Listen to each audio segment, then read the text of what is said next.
Bonjour et bienvenue sur cette vidéo, ici Pasteur Célestin Zouga. Aujourd'hui, je voudrais aborder avec vous un sujet que j'ai intitulé « Les prisons qui volent notre joie ». Quel remède propose l'apôtre Paul aux Philippiens? Frères et sœurs, de nos jours, nous sommes prisonniers de beaucoup de choses. Prisonniers de nos pensées négatives. Ça ne va pas marcher, c'est trop difficile, c'est impossible à faire. Je ne suis pas assez qualifié, je suis trop jeune, je suis trop vieux, etc. Toutes ces pensées s'opposent aux pensées de Dieu. Nous sommes parfois également prisonniers de l'incertitude de notre avenir. Je ne peux pas commencer ce projet parce que je ne sais pas de quoi est fait l'avenir. Je ne sais pas à quelle sauce je vais être mangé demain. Les prévisions ou les projections ne sont pas bonnes, etc.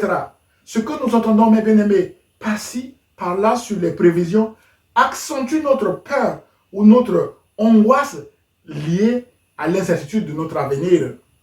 Nous sommes également parfois prisonniers de nos échecs du passé. Nous craignons constamment que les échecs d'hier reviennent encore aujourd'hui.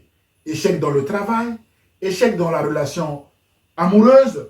Ces échecs du passé, mes bien-aimés, nous empêchent, voire même nous paralysent parfois, de nous engager dans une nouvelle relation de travail, une nouvelle relation amicale, une nouvelle relation amoureuse avec la personne que Dieu a préparée pour nous. Ces échecs du passé nous empêchent parfois même de recommencer une nouvelle relation avec Dieu parce que nous estimons que Dieu ne nous a pas assez secourus dans le passé ou pas du tout dans le passé. Eh bien, ces échecs nous paralysent et nous empêchent même de commencer une nouvelle relation avec Dieu. Nous sommes parfois également, mes bien-aimés, prisonniers de la comparaison de notre situation avec celle d'autrui. Telle personne a eu cette maladie, elle en était morte. Certainement, je vais en mourir aussi. Tous les gens de mon âge, de mon niveau, de mon expérience ont déjà eu ça ou ont déjà fait ça. Mais moi, j'en suis pas encore là. Nous sommes parfois également prisonniers d'un système ou d'une organisation. Ici, les choses, mes bien-aimés, ne se font pas comme ça, etc. De cette manière-là, de cette manière-ci. Non, il ne faut pas essayer de changer les choses. La liste, mes bien-aimés, de ces prisons est longue. Vous pouvez même en rajouter. Toutes ces prisons nous font souffrir, nous empêchent d'avancer dans notre vie et volent notre joie. Alors, quel remède donner à nos souffrances morales? Ce matin, je vous invite à porter une attention particulière sur un homme qui n'a pas laissé la prison l'empêcher de continuer de prier, de continuer de louer Dieu, de continuer d'écrire, de continuer de marcher vers son appel et dans la prison n'a pas volé sa joie. L'apôtre Paul avec son épître aux Philippiens. À partir de l'épître aux Philippiens, mes bien-aimés dans le Seigneur, 3 points seront abordés dans ce message selon le plan suivant. Point numéro 1, nous traiterons des circonstances de la vie de l'auteur, notamment de l'apôtre Paul. Point numéro 2, la situation des destinataires de l'épître aux Philippiens. Et point numéro 3, troisième et dernier point, le remède à nos prisons, extrait de l'épître de Paul aux Philippiens. Tout d'abord, quel enseignement pouvons-nous tirer des circonstances de la vie de l'auteur de l'épître aux Philippiens? Point numéro 1, les circonstances de la vie de l'auteur de l'épître aux Philippiens, notamment l'apôtre Paul.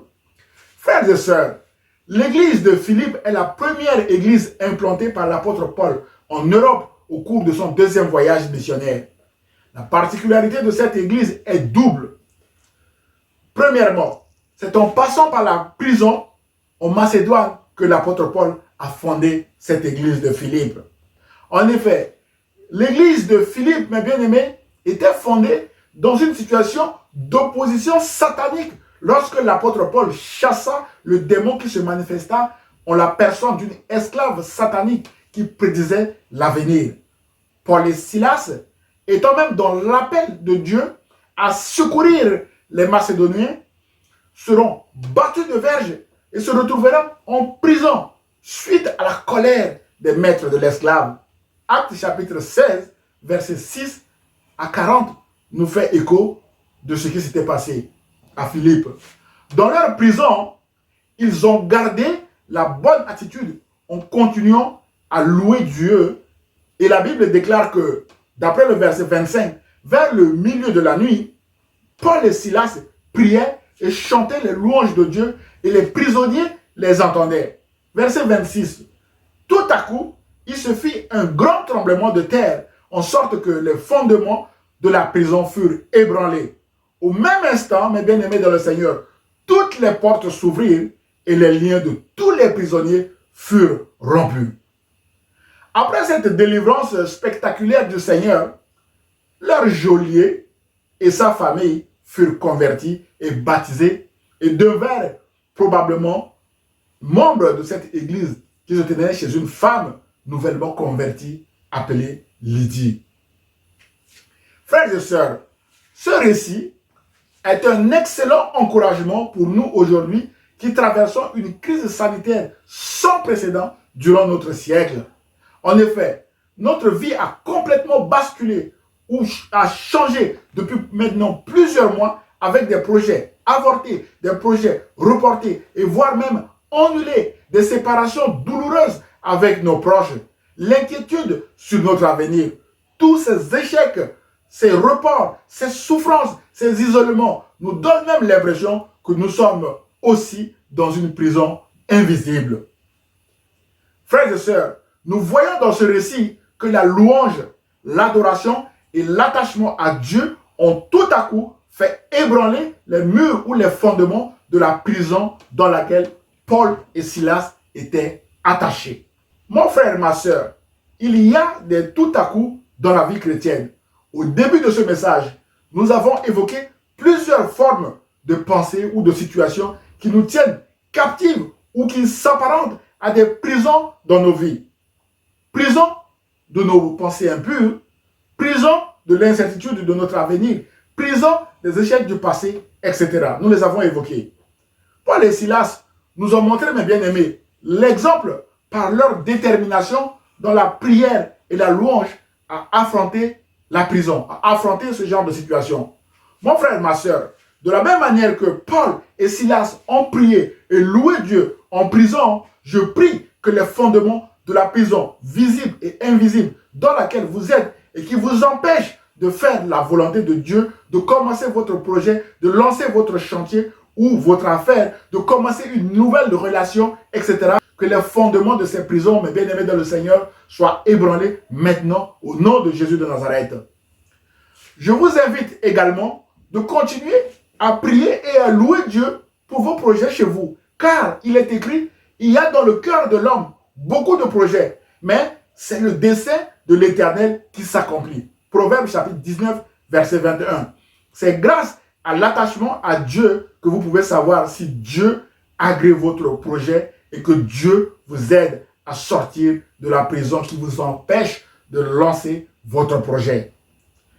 Frères et sœurs, la deuxième particularité de l'épître aux Philippiens est que cette épître avait été écrite par l'apôtre Paul vers l'an 63 environ de notre ère, alors qu'il était prisonnier en instance de jugement à Rome. Autrement dit, l'auteur de cette épître était un prisonnier, mais bien aimé dans le Seigneur. Comme tout le monde, l'apôtre Paul avait également un projet avant son arrestation. Alors, quel était son projet? L'apôtre Paul avait le projet de partir à Rome comme évangéliste pour parler de Jésus aux Romains. On le lit dans Romains chapitre 1, verset 13 à 15. Verset 13.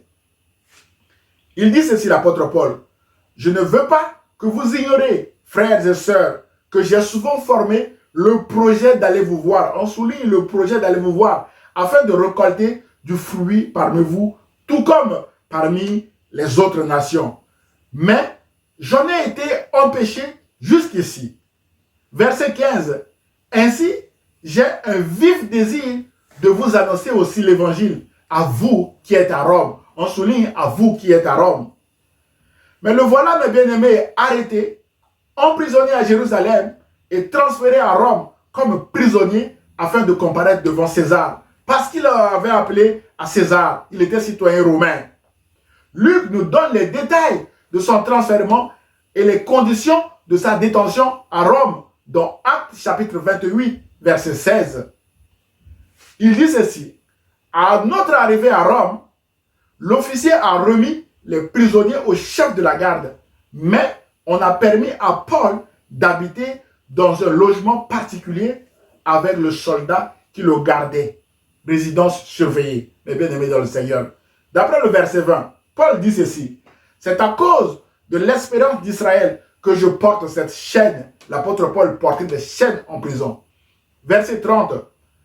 Paul est resté 2 années entières dans une maison qu'il avait louée. Il accueillait tous ceux qui venaient le voir. Il prêchait le royaume de Dieu et enseignait ce qui concerne le Seigneur Jésus-Christ avec une pleine assurance et sans obstacle. Bien-aimés dans le Seigneur, dans sa prison, nous avons vu que Paul était attaché 24 heures sur 24 à un soldat romain afin qu'il ne puisse pas fuir. Les soldats se sont relayés autour de l'apôtre Paul pendant 2 ans. Ainsi, plusieurs soldats ont eu aussi à écouter les enseignements de Paul, puisqu'il continuait de prêcher le royaume de Dieu et d'enseigner la parole de Dieu. C'est dans cette condition qu'il a écrit l'épître. En définitive, sur les circonstances de la vie de l'auteur, nous pouvons dire que l'apôtre Paul est un homme de prière et de louange, quelles que soient les circonstances. C'est aussi un homme déterminé et fidèle qui ne laisse pas ces circonstances voler sa joie et ses projets. En effet, sa privation de liberté sans visibilité sur son avenir, l'issue de son procès pouvait aussi se terminer par la peine capitale ou la peine de mort. Mais cela ne l'a pas empêché de réaliser son projet qui est celui de prêcher l'évangile à Rome. Alors, quelle était la situation également des destinataires de cette lettre? Point numéro 2, la situation des destinataires de l'épître de Paul aux Philippiens. La situation des Philippiens. Frères et sœurs, vous allez me dire que si la situation de l'auteur était pénible, peut-être que celle des Philippiens, destinataires de la lettre, était meilleure, raison pour laquelle ils partageaient leur joie dans cette épître. En lisant la lettre, nous pouvons repérer quelques problèmes dans cette église de Philippe. Les Philippiens, mes bien-aimés, d'après l'apôtre Paul, étaient effrayés par leurs adversaires. Philippiens chapitre 1, verset 27. La génération de l'époque, mes bien-aimés, était corrompue et perverse. Philippiens chapitre 2, verset 15. Les Philippiens ont appris que le fondateur de leur église, l'apôtre Paul, était en prison à Rome. Ils ont envoyé un de leurs membres nommé Épaphrodite pour lui porter assistance avec une offrande. Arrivé à Rome, Épaphrodite est tombé gravement malade, près de la mort. L'apôtre Paul et toute la communauté en étaient tristes. Dieu l'a guéri et Paul l'a renvoyé avec cette lettre que nous lisons aujourd'hui qui est devenue la lettre de Paul aux Philippiens. D'après Philippiens 2, les versets 25 à 27. Il y avait également dans cette église de Philippe, mes bien-aimés dans le Seigneur, des problèmes d'égoïsme, d'orgueil, de murmures et des disputes entre membres, notamment Évodie et Syntyche dans le chapitre 4. Nous en concluons que l'auteur et les destinataires de l'épître aux Philippiens avaient des problèmes comme nous aujourd'hui. Alors, quel était le remède proposé par l'apôtre Paul à ses destinataires, notamment les Philippiens? Point numéro 3, le remède extrait du message de Paul aux Philippiens. Frères et sœurs, l'épître de Paul aux Philippiens est aussi appelée l'épître de la joie. Les mots « je me réjouis »,« réjouissez-vous » reviennent environ 60 fois. Au-delà de leurs problèmes, mes bien-aimés dans le Seigneur, au-delà de leurs souffrances, au-delà de leurs peines, au-delà de la corruption et de la perversité qui gangrénaient leur société, l'apôtre Paul leur dit, Philippiens 1, 27, « Conduisez-vous d'une manière digne de l'évangile du Christ, ainsi que je vienne vous voir ou que je sois absent, j'entendrai dire de vous que vous tenez ferme dans un même esprit, combattant d'un même cœur pour la foi de l'évangile. » On souligne la foi de l'évangile. Verset 28. « Sans vous laisser effrayer en rien par les adversaires. » Mes bien-aimés dans le Seigneur. Frères et sœurs, je ne sais pas ce que vous endurez en ce moment. Je ne sais pas de quoi vous souffrez en ce moment. Je vous dis également tenez ferme dans la foi. N'abandonnez jamais la foi, s'il vous plaît. Persévérez dans la foi en Jésus-Christ. Ne vous laissez pas effrayer par votre adversaire, qui est la maladie, qui est la souffrance, qui est le Covid-19, qui peut être aussi le chômage, etc.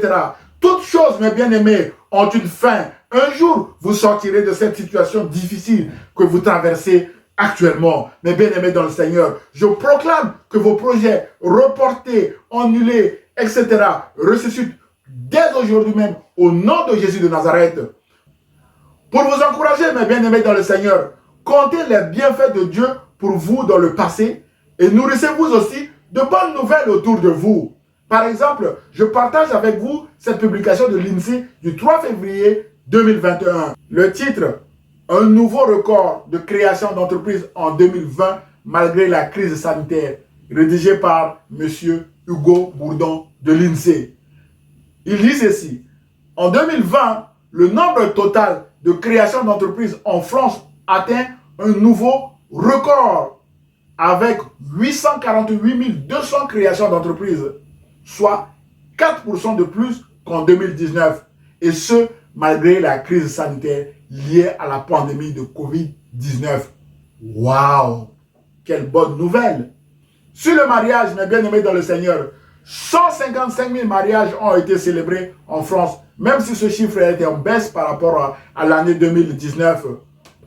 On a noté également, mes bien-aimés dans le Seigneur, dans certaines entreprises ou sociétés, une croissance de chiffre d'affaires à 2 chiffres, ce qui est une bonne nouvelle. Frères et sœurs, en remède à nos prisons, je vous propose de lire l'épître de Paul aux Philippiens, dont voici quelques extraits. Philippiens chapitre 4, au verset 4, il est écrit ceci. Réjouissez-vous toujours dans le Seigneur. Je le répète, réjouissez-vous. C'est l'apôtre Paul qui le dit. Il dit ceci au verset 12. Je sais vivre dans la pauvreté et je sais vivre dans l'abondance. Partout et en toutes circonstances, j'ai appris à être rassasié et à avoir faim, à être dans l'abondance et à être dans le besoin. Je puis tout par celui qui me fortifie. Verset 13. Frères et sœurs, que votre joie ne dépende pas de vos circonstances, mais qu'elle vienne du Seigneur, car la joie est un fruit de l'esprit, donc un don qui s'entretient par la prière, la louange et l'attachement à Dieu, et ce, malgré nos circonstances. L'apôtre Paul dit que je sais vivre dans l'abondance et je sais également vivre dans le besoin, mais bien aimé dans le Seigneur. En conclusion, frères et sœurs, nous avons vu que l'apôtre Paul, alors qu'il passait de prison en prison, de Philippe à Rome, il n'a en aucun moment cessé de prier et de louer Dieu dans ces circonstances difficiles. De même, il n'a pas abandonné son projet de propager la bonne nouvelle à Rome.